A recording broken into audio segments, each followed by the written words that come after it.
Straight line അത് most important ഒരു question ആണ്. എക്സ് ഇന്റർസെപ്റ്റും സ്ലോപ്പും വൈ ഇന്റർസെപ്റ്റും ഒക്കെ കാണാനുള്ള ഫോർമുല. നമ്മളിങ്ങനെ ഒരു ക്വസ്റ്റ്യൻ കിട്ടിക്കഴിഞ്ഞാൽ ആദ്യം ഈ തന്നിരിക്കുന്ന ക്വസ്റ്റ്യനിൽ നിന്ന് എയും ബിയും സിയും എഴുതുക. എ എന്ന് പറഞ്ഞാൽ എക്സിന്റെ കോഎഫിഷ്യന്റ് ആണ്, ദാറ്റ് ഈസ് ഈക്വൽ ടു 1 വരും. ബി എന്ന് പറഞ്ഞാൽ വൈയുടെ coefficient that is equal to -7 വരും.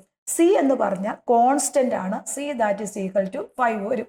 നമുക്കറിയാം സ്ലോപ്പ് എം എന്ന് പറഞ്ഞാൽ എന്താ മക്കളെ, that is equal to -a/b ആണ്. അപ്പൊ എ എന്ന് പറഞ്ഞാൽ 1 മൈനസ് അവിടെ കൊടുക്കുക. എ എന്ന് പറഞ്ഞാൽ 1, ബി എന്ന് പറഞ്ഞാൽ -7 ദാറ്റ് ഈസ് ഈക്വൽ ടു 1/7 വരും. ഇനി എക്സ് ഇന്റർസെപ്റ്റിനെ നമ്മൾ എ എന്ന് നോട്ട് ചെയ്താൽ that is equal to -c/a വരും. അപ്പൊ -c എന്ന് പറഞ്ഞാൽ 5 അങ്ങനെ തന്നെ വരും. എ എന്ന് പറഞ്ഞാൽ 1, അപ്പൊ നമ്മുടെ ആൻസർ -5 വരും. ഇനി വൈ ഇന്റർസെപ്റ്റിനെ നമ്മൾ ബി എന്ന് കൊടുത്താൽ -c/b. സി എന്ന് പറഞ്ഞാൽ 5, ബി എന്ന് പറഞ്ഞാൽ -7, അപ്പൊ ദാറ്റ് ഈസ് ഈക്വൽ ടു 5/7 വരും. അപ്പൊ നമ്മുടെ ആൻസർ ആയി. കുട്ടികൾക്ക് ഏറ്റവും ബുദ്ധിമുട്ടായ മാത്സ് വളരെ ഈസിയായി കുട്ടികളിൽ എത്തിക്കുക എന്ന ലക്ഷ്യത്തോടെ സ്റ്റാർട്ട് ചെയ്ത ഒരു ലേണിംഗ് ആപ്പാണ് ക്ലാസ്സോറ.